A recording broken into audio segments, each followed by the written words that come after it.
I'd like to talk to you about the war in Ukraine. And every time I try, I become emotional, but so be it.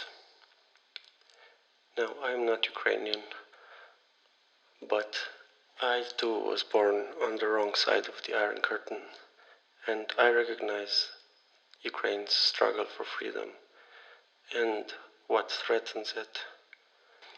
I recognize them so well that it's hard not to take it personally.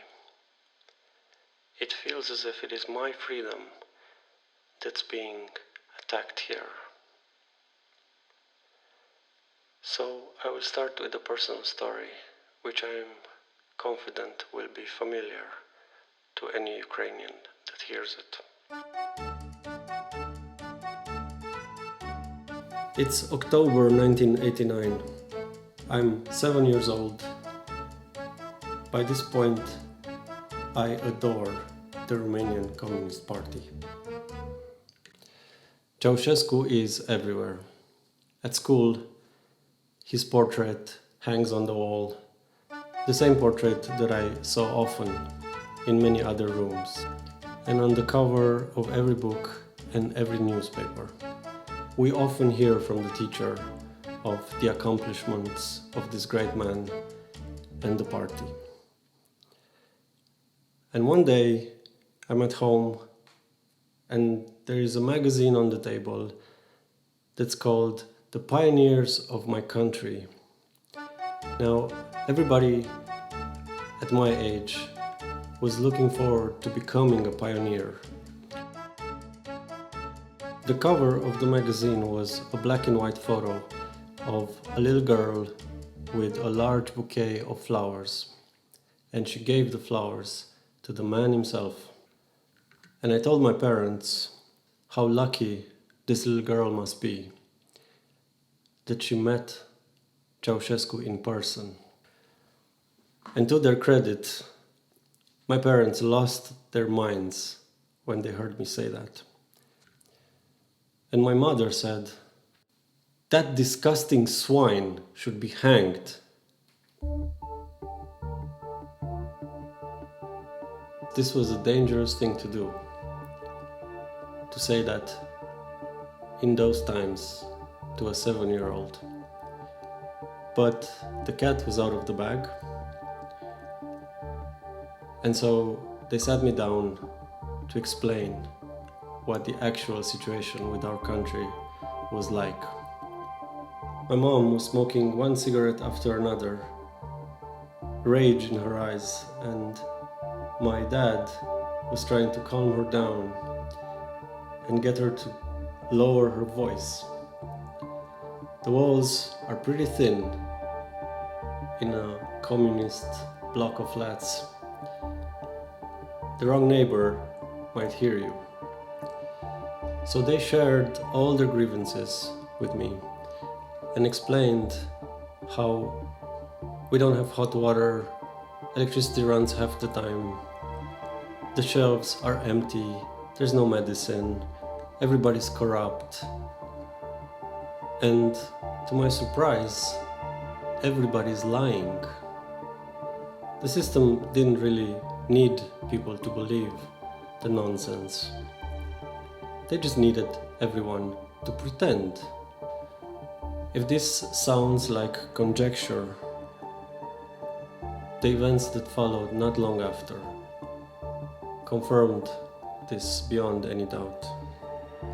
And finally, my parents told me that people cannot say what they wish to say, that as much or as little as a joke might get you a meeting with the secret police, and you may be locked in a prison.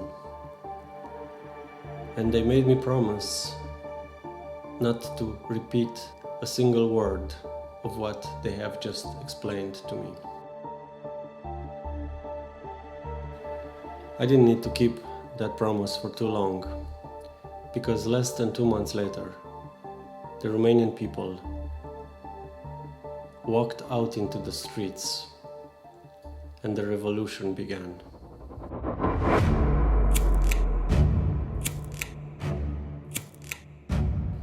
City centers across the country filled with people.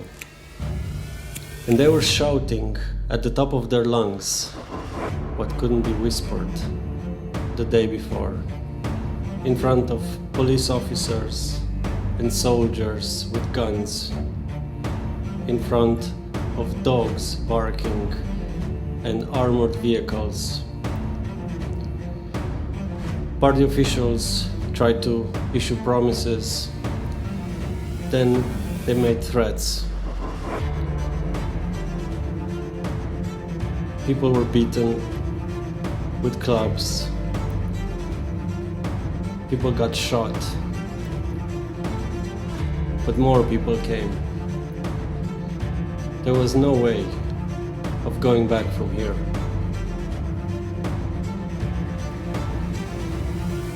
The chants continued even louder. And the one that stayed with me is freedom or death.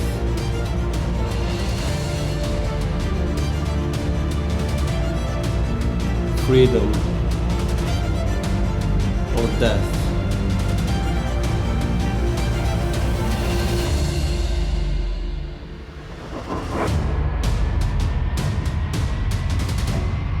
About 1,000 people got death.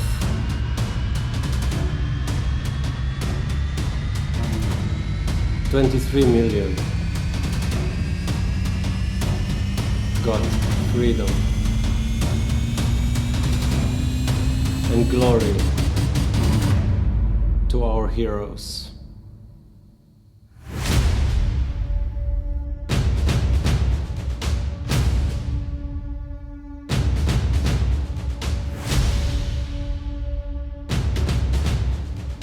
February 24, 2022,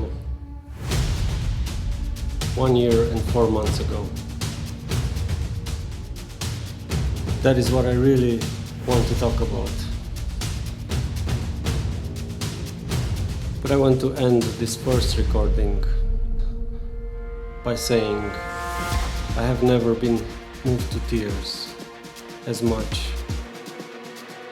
as by the suffering, the bravery, and the defiance of the wonderful people of Ukraine. I feel that I understand and that I relate.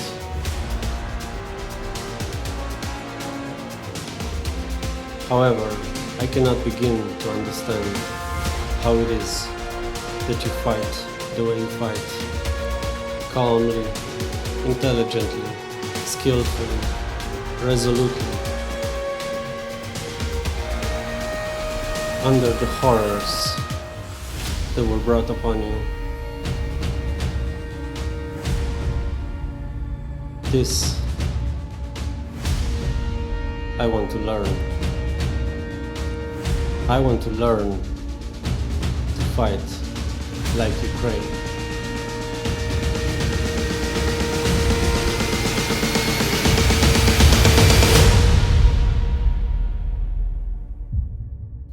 And the first lesson to be learned from Ukraine is that in hard times we stop with the drugs and we don't make cringe content. Okay, that is not a good joke because I have to explain it now. But hey, bad times, bad jokes. My point is just that many of the Ukrainians that I have seen, despite the hardship, have not lost their sense of humor. Bye bye.